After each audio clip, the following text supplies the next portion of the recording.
Her har vi mit kredsløb.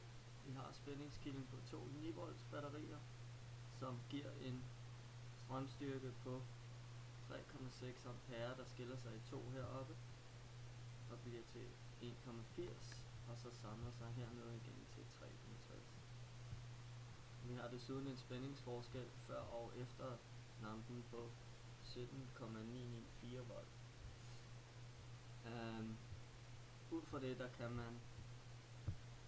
det der kan man beregne effekten afsat i pæren og resistansen, som jeg har gjort her,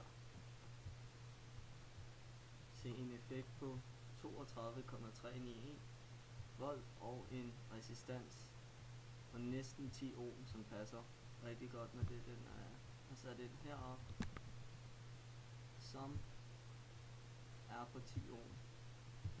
Og ud fra strømmen styrke, som flyder ind i amperen her, samt resistansen i, kan jeg via Joules første lov udregne, hvor meget varmeenergi der bliver afsat i.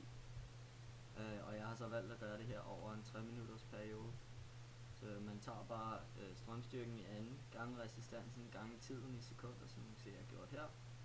Og det ender med, at der bliver afsat 2916 joule varme i pæren over 90 sekunder. Og til sidst har jeg så her et lille sjovt billede, der viser min forståelse for det i hvert fald.